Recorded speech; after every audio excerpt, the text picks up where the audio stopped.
अब तो यहाँ पर जो वहां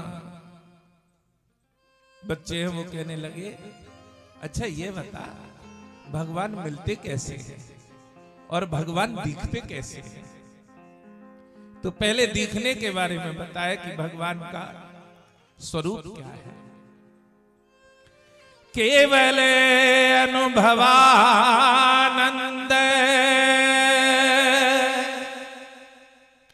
स्वरूपे परमेश्वरा।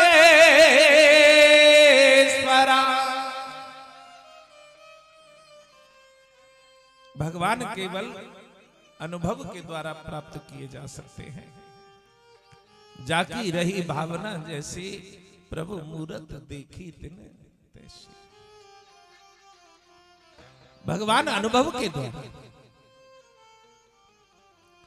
हम भैया कोई मूर्ख बने तो उसके लिए तो कोई इलाज नहीं है। दो सेठ थे और दो सेठ आपस में बतराने लगे कि भैया हमारा तो मूर्खों से पाला पड़ गया है। कि मूर्खों से कैसे? कि मेरा नौकर बड़ा मूर्ख है। तो उसने कहा कि कैसे मूर्ख है जरा बताओ। कि देखो अभी दिखाता हूं। उन्होंने अपने नौकर को बुलाया, कहने लगे अरे सुन जरा। वो कहने लगा जी सरकार। कि ले 10 रुपए ले बाजार में जा और टीवी खरीद ला।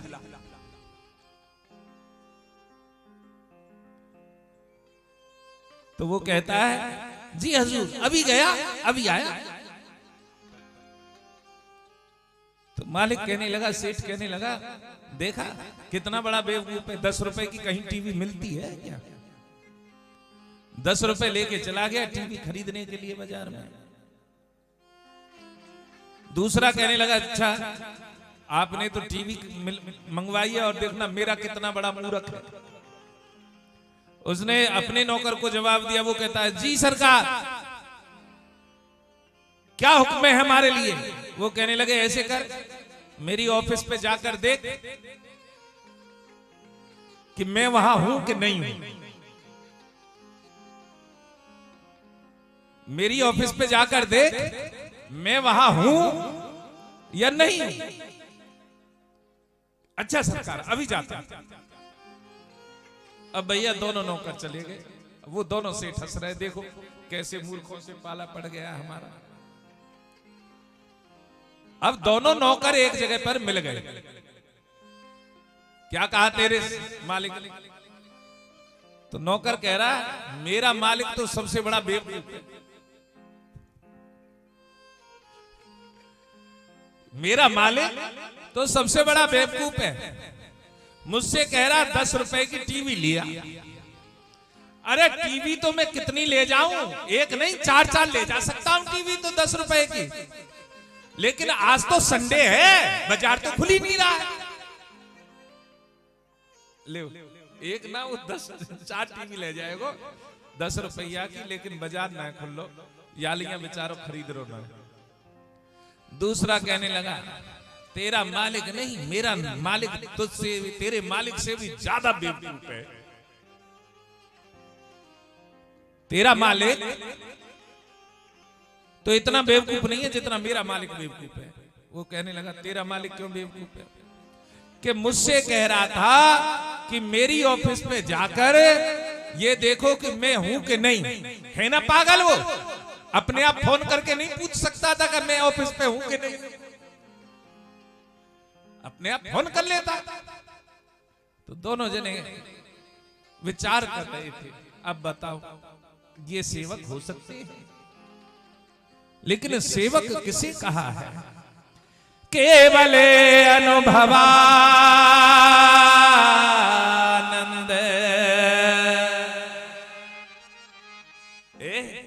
सेवक बनना है, स्वामी बनने की चेष्टा मत करना कभी भी। सेवक बनना। केवल अनुभवानंद स्वरूपा परमेश्वरा।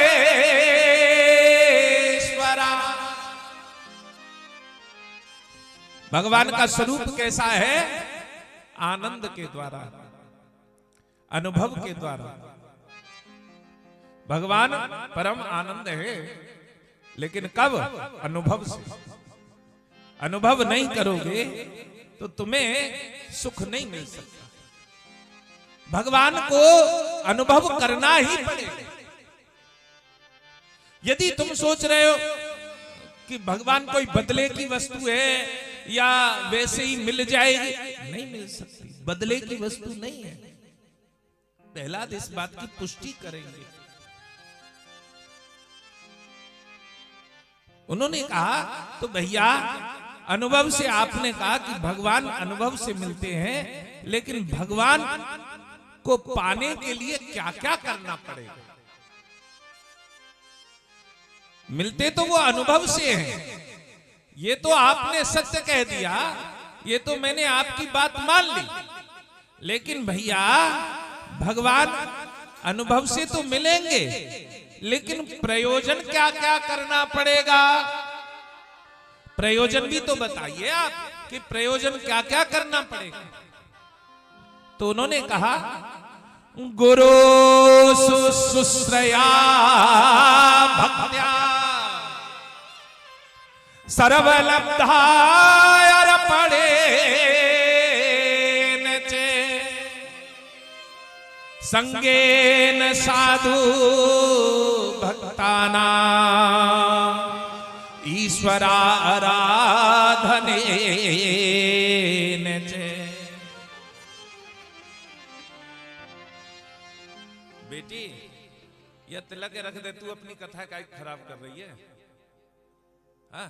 अपने आनंद को खराब मत कर। तिलक रख दे, जाए लगाना होगा अपने आप लगा लेगो। तू अपना आनंद, अपना सुख क्यों खराब कर रही है?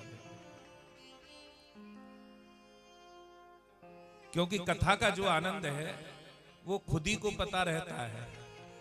लोग बहुत सोचते हैं कि बहुत से तो बहाने से जाते हैं, बहुत से बदलाव उतारने के लिए जामे कथा में, लेकिन कथा का श्रोता अपने आनंद के लिए जाता है। कथा का जो श्रोता होता है, श्रोता यानी जो भक्त होता है, वो केवल अपने आनंद के लिए जाता है, ना किसी बदले के लिए जाता है, ना किसी स्वाभाविक गुण के लिए जाता है, ना दिखाने के लिए जाता है। और कथा का जो श्रोता होता है वो समय से पहुंचता है और समय से ही। अब इन्हें जब तिलक लगवाना होता तो पहले ते आके लगवा लेते दरवाजे पे। तू काहे को लेके डोल लगे बेटा? भगवान को कैसे पाया जा सकता है? आपने कहा भगवान अनुभव का विषय है, लेकिन अनुभव का विषय है कैसे? ये मिलेगा कैसे? तो भैया सर्वश्रेष्ठ उपाय बता रहे हैं प्रहलाद जी। महाराज जी हमने यही उपाय किया है, बस हमने कोई और उपाय नहीं किया। मैं अपना अनुभव बता रहा हूं, हमने भी कोई दूसरा उपाय नहीं किया। प्रहलाद जी ने जो श्लोक बताया है केवल उसी पर मनन किया है, चिंतन किया है और उसी से लाइन पर लगे पड़े हैं। तो भगवान को पाने का सर्वश्रेष्ठ उपाय गुरु शुश्रया भक्त्या। भैया गुरु की प्रेम पूर्वक सेवा भगवान को पाने का सर्वश्रेष्ठ उपाय।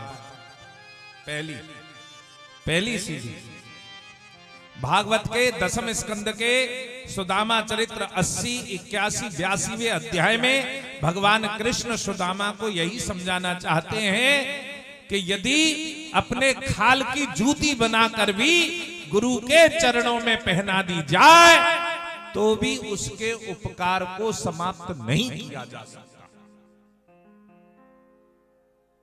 तो या लिखा क्या है? गुरु शुश्रया भक्त्या। ए सुनो, गुरु की प्रेम पूर्वक सेवा। और गुरु की प्रेम पूर्वक सेवा कैसे होती है? पहले दिन की कथा में बताया था। गुरु की प्रेम पूर्वक सेवा कैसे होती है? तीसरे भगते अमान, मान रहे, जहां मान सम्मान अपमान ये शब्द आ जाए तो वो गुरु की सेवा नहीं कर सकता। गुरु की सेवा वही कर सकता है जिसके हृदय में ना मान है, ना सम्मान है, ना अपमान है, ना अभिमान है। जहां अभिमान है वहां वो गुरु की सेवा नहीं कर सकता है। आप सोच लें।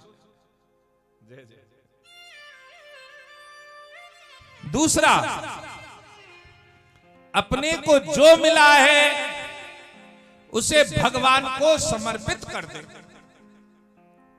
बड़ा कठिन है। जय हो, जय हो वकील साहब, जय हो, जय जय, जय जय, जय हो, जय हो।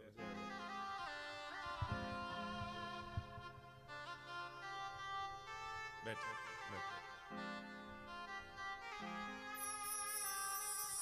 जो तुम्हें मिला है उसे भगवान को सौंप दिया जाए। जो भी मिला है भैया, अच्छा मिला है, बुरा मिला है, कहते हैं ना अब सौंप दिया इस जीवन का।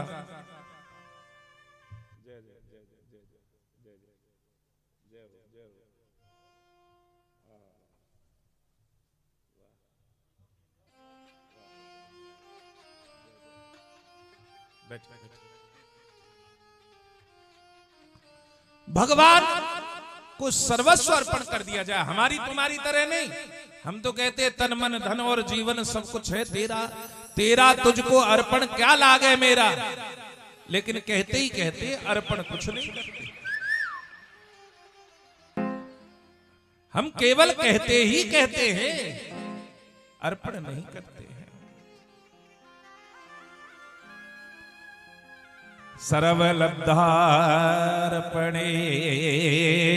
चे,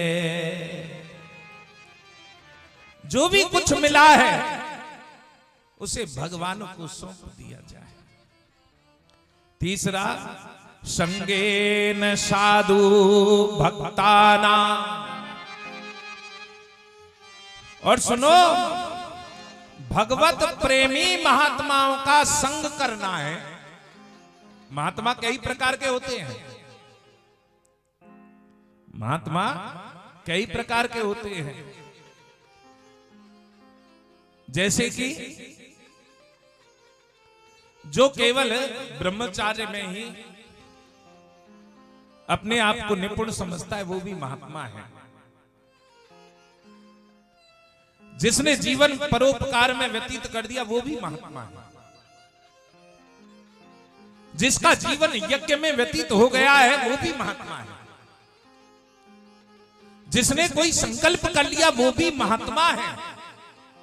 लेकिन प्रहलाद कह रहे हैं जो भगवत प्रेमी महात्मा है। भगवत प्रेमी महात्मा का मतलब क्या है? आप जैसा खाएंगे वैसी डकार आएगी। जैसे आप मूली ग्रहण करें तो डकार भी कैसी आएगी? मूली की आएगी। अपान वायु का प्रभाव भी कैसा होगा? वैसा ही गंध आएगा। तो उसी प्रकार से ऐसे महात्माओं की सानिध्यता में रहे जो स्वयं भगवत प्राप्ति कर चुके हैं। जिन्होंने भगवत प्राप्ति नहीं की है, जो केवल प्रारब्ध से ही भोग रहे हैं, ऐसे महात्माओं के सानिध्यता में रहने से लाभ नहीं होगा। क्योंकि वो तो सुख में, विलासिता में अपना जीवन तो व्यतीत कर रहे हैं, लेकिन उनका भगवान से वैसा प्रेम नहीं होगा। तो यहां भगवत प्रेमी महात्माओं का संग, और जब भगवत प्रेमी महात्माओं का संग करेगा तो क्या होगा? तेरी भगवान की कथाओं में श्रद्धा प्रकट होगी। और जब भगवान की कथाओं में श्रद्धा प्रकट होगी, भाव प्रकट होगा, आहा, आनंद ही आनंद होगा।